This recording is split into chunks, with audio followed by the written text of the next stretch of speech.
taarifa kuu, halisi na sahihi. Ni Jumamosi ya tarehe 30 mwezi Julai mwaka 2023. Waambaje na hali mpenzi mtazamaji, karibu ndani ya taarifa kuu hapa Lookup. Ni taarifa ambazo zinakujia moja kwa moja kupitia runinga yako ya Lookup kwenye Signet na kupitia kurasa zetu zote za kijamii. Tembelea kurasa hizo, tupe maoni yako kuhusiana na habari zetu, nasi hatutasita kusoma baadhi ya jumbe hizo mwishoni mwa habari hizi. Tuangazie vidokezo. Hii ni taarifa kuu, halisi na sahihi.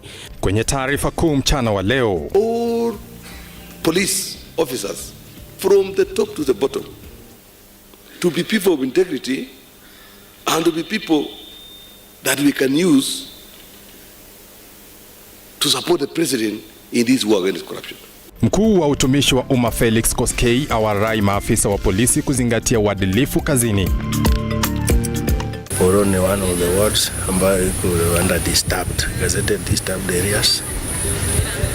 Tumeweka mkakati pamoja na NPRs ambao tuko nao. Maafisa usalama na shirika la PeaceNet Kenya huko Poro, kaunti ya Samburu, wafanya mkutano kujadili usalama wa eneo hilo unaozidi kudorora.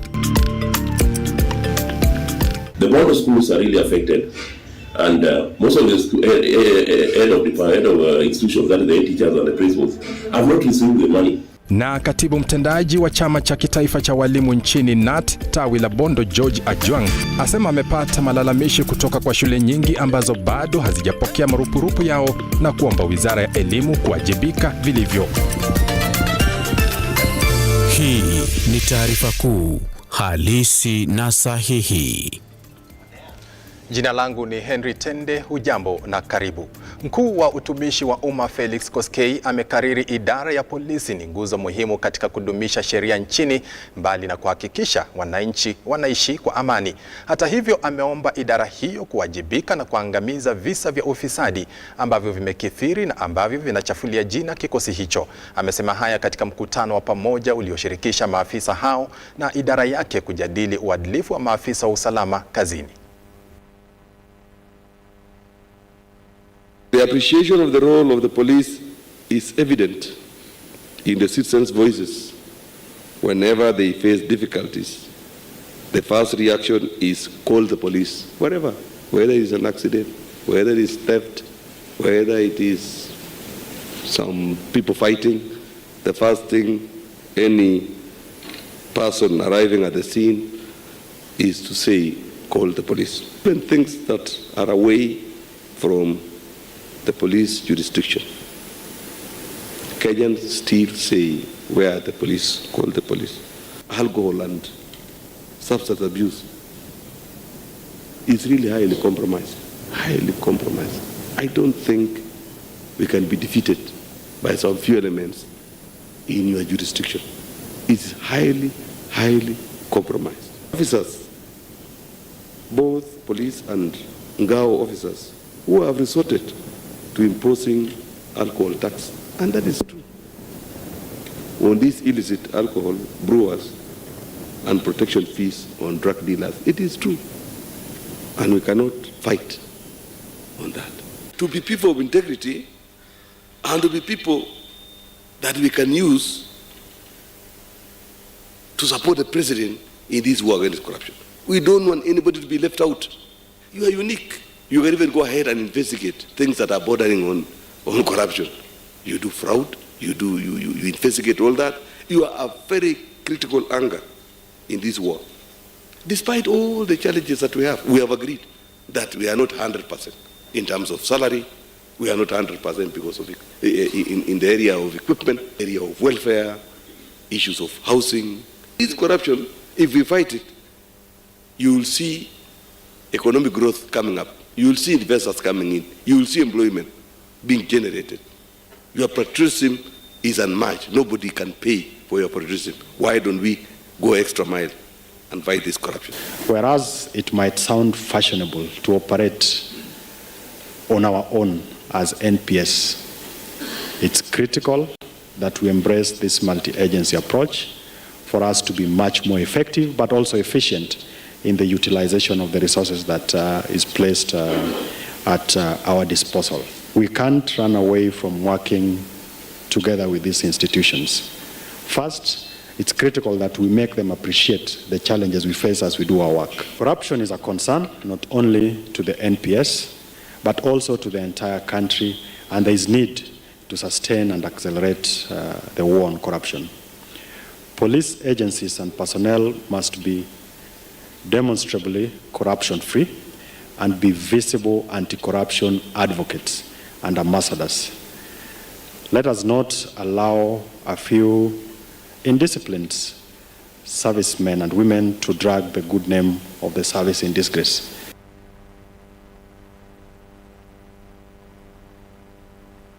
Tuende eneo la Samburu ambapo viongozi kadhaa serikalini wamefanya mkutano na maafisa wa usalama pamoja na wazee wa vijiji kutoka eneo la Poro, kaunti ya Samburu kutafuta suluhu ya kudumu kufuatia ongezeko la visa vya ukosefu wa usalama ambavyo vimechangiwa na wizi wa mifugo na mashambulizi katika mpaka wa kaunti hiyo na kaunti jirani. Katika mkutano huo imebainika wazi kuna haja ya wenyeji, asasi za usalama na viongozi kutoka serikalini kushirikiana ili kupigana na utovu wa usalama ambao umekuwa donda sugu baina ya jamii za wafugaji.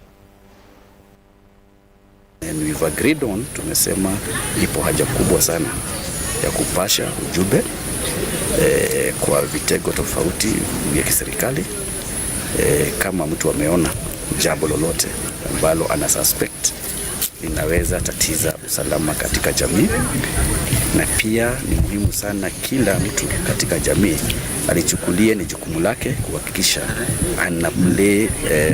anawezesha usalama kutoka nyumbani. Kama ni akina mama, tunaongea na watoto wetu. Kama ni wazee pia wanapaya guidance hawa wengine wadogo, na tukianzia nyumbani alafu tukuja kwa kijiji tukienda juu, hiyo ndo njia mwafaka ambayo itawezesha what we call usalama wa kudumu katika jamii. Na pia tumeongea kuhusu umuhimu wa kuendelea kuongea tukitafuta hilo suluhu la usalama, na pia suluhu kwa upande wa ukosefu wa amani, sababu wengi wetu, the majority, bila hakika the majority wanaamini umuhimu wa amani, na majority wako committed. Na sisi wote tukishikana wenye tunaamini umuhimu wa amani na usalama, basi tutaweza kuwaondoa wale wachache katika jamii ambao wanatatiza usalama, wanatatiza amani. Poro ni one of the wards ambayo iko under disturbed, gazetted disturbed areas. Tumeweka mkakati pamoja na NPRs ambao tuko nao, tumewapanga under the command of chief and their section commanders, ili tutie manani, tuweka mikakati vizuri vile tunafanya mambo ya community policy, kupunguza hii maidadi ya cattle rustling, wizi ndogo ya mifugo hapa na pale na majirani zetu. Nimefurahia hiyo mkutano sababu sisi tukiwa hapa tunakuwa na umoja. Bila kuwa na umoja hatuwezi kupata amani. Na vile hatujaama hapa tukipigwa na popote, ni kwa sababu ya hiyo vikundi yote ya uongozi walikuwa wanafanya kazi pamoja. Tuingie kaunti ya Kiambu ambapo polisi eneo la Kidhunguri kaunti ya Kiambu wamesitisha shughuli za kundi la kidini la Mihiriga Kenda kwa kuendesha shughuli zake bila kibali au usajili rasmi. Mienendo ya dhehebu hilo imetiliwa shaka, maafisa wa usalama wakilihusisha na kueneza imani, matendo na mafunzo potovu. Naibu kamishna wa kaunti hiyo ya Kiambu David Juma amekariri kundi hilo halitaruhusiwa kuendelea na shughuli zake hadi uchunguzi wa mienendo yake ukamilike.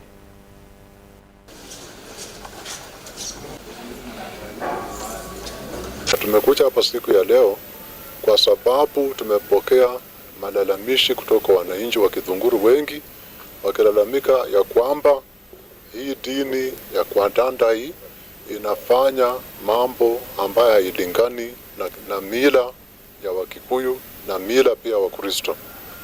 Kwa mfano wanasema ya kwamba, watu wengi wanasema ya kwamba hii dini inatahiri wa mama. Pia wanasema vijana ukiingia kwa hii dini wanakosa nidhamu.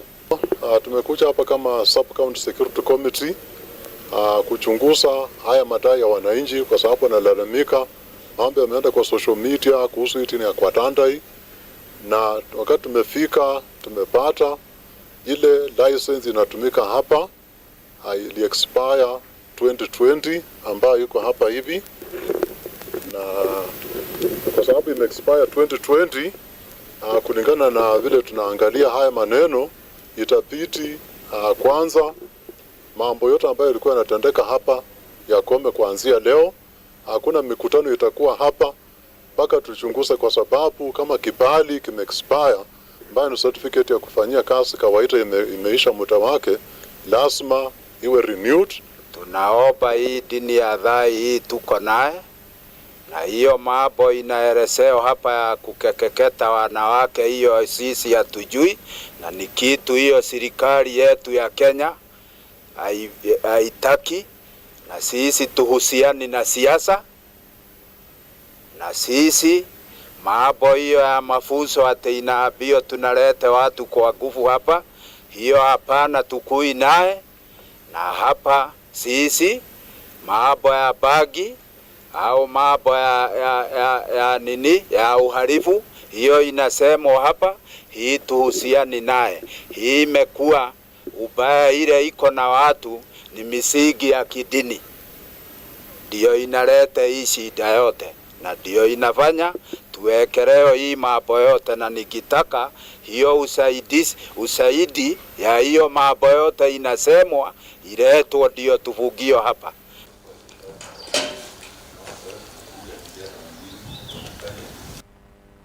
Idara ya elimu ikishirikiana na huduma za magereza na washikadau wengine inapanga mikakati ya kuongeza elimu rasmi kwa wafungwa. Katibu mkuu wa huduma za urekebishaji tabia gerezani Salome Muhia amesema kuwa wafungwa wengi wameomba kupatiwa elimu rasmi ili wawe na vyeti vya kitaaluma wakati wa kumaliza vifungo vyao.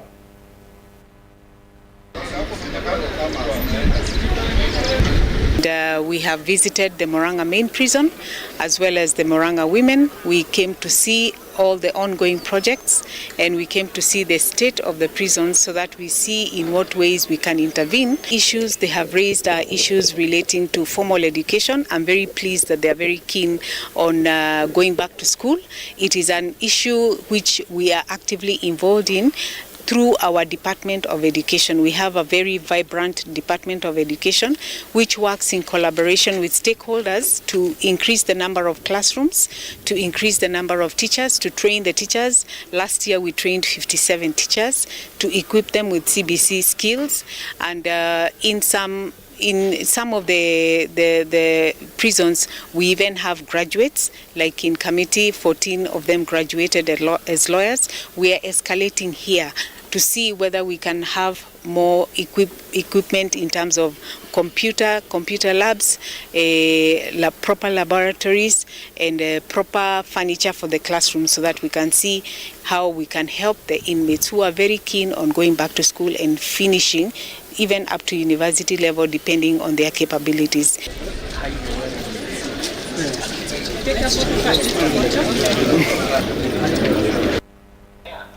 Licha ya Wizara ya Elimu kutoa uhakikisho kwamba fedha zimetolewa kufanikisha masomo shuleni kote nchini, baadhi ya shule eneo la Bondo bado zinangoja kupokea mgao wao, hali ambayo inazidi kuathiri masomo na utendakazi wa shule hizo. Katibu mkuu wa chama cha walimu nchini NAT tawi la Bondo, George Ajwang, sasa anasema iwapo Wizara ya Elimu itachelewesha zaidi pesa hizo, basi maandalizi ya mitihani ya kitaifa itaathirika vibaya.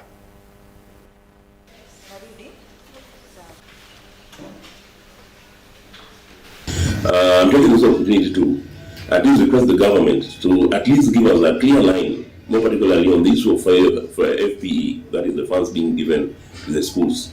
The Bondo schools are really affected, and most of the head of institutions, that is the teachers and the principals, have not received the money, where a few who have received have not got the full amount which they are supposed to get. You find the school, one class, one account has got our funds, the other account are not receiving the money. And you know, one of some schools you find the only accounts, all the 4 accounts have no amount, they have not received any amount. So we are really requesting the government to come clear so that we can know, because this is going to affect our pupils who are in school and students who are in school, because people are preparing for the national examination, and the timetable is already out. That is on 30th of this is of October.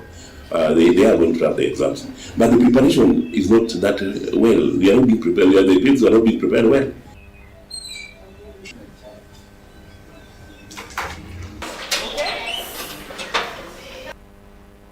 Leo ikiwa ni siku ya moyo duniani, wataalamu wa afya wametoa wito kwa umma kutopuuza dalili za ugonjwa wa moyo zinapojitokeza. Wataalamu hao wanahoji tiba za matatizo ya moyo huwa na ufanisi mkubwa iwapo magonjwa hayo yatagunduliwa mapema. Aidha, wameomba wenyeji kujiepusha kutumia dawa za kienyeji kujitibu nyumbani au kuhusisha ugonjwa wa moyo na ushirikina, na badala yake kutafuta usaidizi wa madaktari waliohitimu.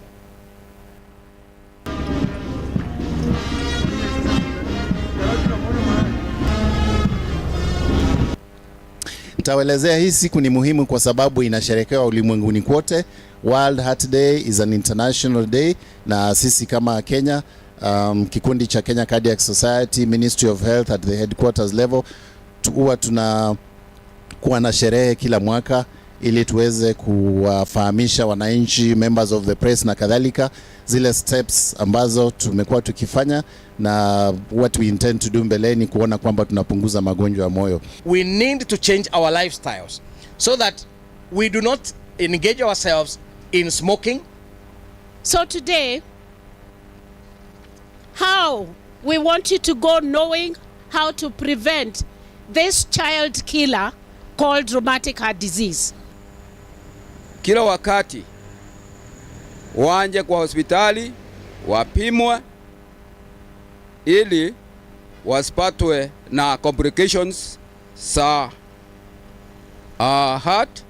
So tunahimiza watu wetu ili tujizuie kutokana na ugonjwa wa moyo, waase uraibu wa kuvuta sigara, mambo ya pombe, turudie ile chakula ya zamani, ile traditional food, tuache mambo ya junk food, na hivyo tutaweza kujizuia kupata magonjwa. Lifestyle vile mmeelezewa ndio sehemu kubwa ambayo tunafanya vibaya. Kwa hivyo kuna wataalamu hapa wataweza kuongea na nyinyi, waambie chakula gani utatumia, pressure utaweza kupimwa, sukari upimwe, mazoezi. Leo nimefurahi tumeweza kutembea kilomita sijui ilikuwa 2 ama 3 na sikuona mtu yote akianguka chini.